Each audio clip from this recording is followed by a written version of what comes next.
Bonjour, je m'appelle Frédéric Naïm, je suis avocat au barreau de Paris. J'interviens surtout pour assister des entreprises en difficulté, notamment à l'occasion d'un contrôle fiscal. J'aimerais vous aborder un petit sujet que je vois assez régulièrement et qui est assez problématique. Ce sont des entreprises donc, qui ont un redressement fiscal, qui sont défendues comme elles pouvaient avec le contrôleur et qui, au moment de la mise en recouvrement, se retrouvent un petit peu, je dirais, étranglées avec une négociation à faire avec le comptable chargé du recouvrement. C'est un moment très très important pour l'entreprise et en réalité, un bon conseil qu'on peut donner, c'est lorsque vous avez un contrôle fiscal, dites-vous qu'au départ c'est très euh, abstrait, mais qu'au fur et à mesure ça va devenir de plus en plus concret et la réception de l'avis de mise en recouvrement ou l'avis d'imposition, c'est vraiment le moment fort où en fait on vous demande l'addition, vous recevez l'addition. Et ça, le plus souvent, ça se prépare parce que malheureusement, lorsque on attend la mise en recouvrement pour réagir et se dire qu'on va aller rencontrer un avocat, c'est déjà un peu trop tard. Il faut anticiper cet instant, c'est extrêmement important. Comment se passe la discussion avec le comptable lorsqu'on reçoit la mise en recouvrement? En fait, il faut savoir qu'au niveau de l'administration fiscale, ils ont mis une cellule en place qui s'appelle le pôle de recouvrement spécialisé, qui est en fait une sorte de brigade chargée de recouvrer, euh, alors avec force ou avec douceur, mais le plus souvent c'est quand même avec force, avec un langage bien préparé de la part de l'administration fiscale, des menaces très visibles finalement.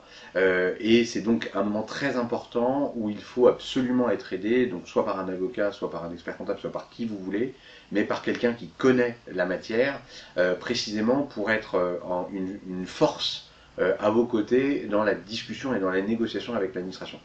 La négociation, c'est aussi un rapport de force. Il ne faut pas du tout l'oublier. Et c'est pas je suis gentil, on voit mon entreprise, j'ai 100 employés ou 10 employés ou 5 employés, ou je suis même tout seul, qui fait qu'on va être plus gentil avec vous et que l'administration va être plus agréable avec vous. Pourquoi ça? Parce que l'administration ne réfléchit pas avec un tiens vaut mieux que deux tu l'auras. Ça, c'est le raisonnement classique d'un entrepreneur, mais l'administration ne raisonne pas comme ça, pour diverses raisons et qui sont, à mon sens, totalement justifiées. L'administration n'a pas le droit, je dirais, de faire des faveurs en se disant mieux vaut encaisser un peu moins et l'encaisser plutôt que d'avoir une société qui soit en défaillance, parce que ce serait un mauvais signe sur les, le fait qu'on puisse finalement transiger avec l'administration fiscale et donc réussir à avoir des ristournes, même lorsque nous n'avons pas déclaré la totalité des sommes imposables. Donc ça, c'est la première chose. Et la deuxième chose, c'est que le comptable public, c'est-à-dire votre interlocuteur, a lui-même une responsabilité dans la mission de recouvrer. S'il ne fait pas bien son travail, il a une responsabilité personnelle qui est susceptible d'être engagée. Je vous rassure, il est pour cela assuré, mais très classiquement, c'est vraiment une responsabilité juridique qu'ils n'ont pas de raison de prendre. Donc voilà le cadre qu'il a. Quand vous allez négocier avec l'administration fiscale, évitez de donner des garanties personnelles lorsque ça concerne votre société. Là, j'ai un dossier, par exemple, en ce moment, où une caution personnelle a été donnée pour un montant extrêmement important. La société n'a pas réussi à résister au plan de règlement que l'administration fiscale a accepté d'accorder contre ce cautionnement. Finalement, qu'est-ce qui reste? Une entreprise en redressement ou en liquidation judiciaire, entreprise donc qui est morte, mais en revanche, la caution qui demeure, et là, ce sont tous les biens personnels du dirigeant qui sont engagés.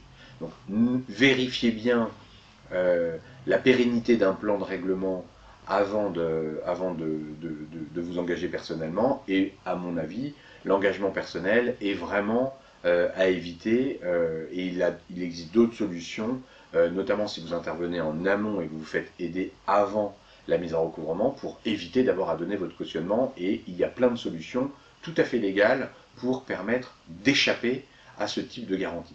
Quand même comprendre que quand vous allez à un rendez-vous avec le comptable public et que le comptable public vous dit je vous donne un plan de règlement que si vous portez caution, c'est typiquement le fait qu'il ne croit pas au plan de règlement qu'il accorde. Il vous donne le plan de règlement, mais il n'y croit pas une seule minute. Et la carotte qu'il cherche, c'est uniquement votre caution, pas le plan de règlement. Donc vraiment, attention à cela, ne pas donner son cautionnement à la va-vite et presque comme un papa qui, regardant l'enfant que serait son entreprise, va dire ok, je suis prêt à tout donner pour une entreprise. Là, non.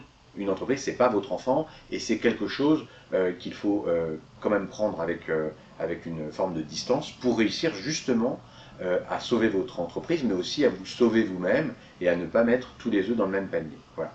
Donc, en quelques secondes de conclusion, on peut négocier avec l'administration fiscale, mais il faut savoir poser les limites de cette négociation et il existe d'autres solutions à l'acceptation de n'importe quel chantage pour avoir un plan de règlement. J'espère que cette chronique vous sera utile et je vous dis bon courage dans vos relations avec l'administration fiscale. À bientôt.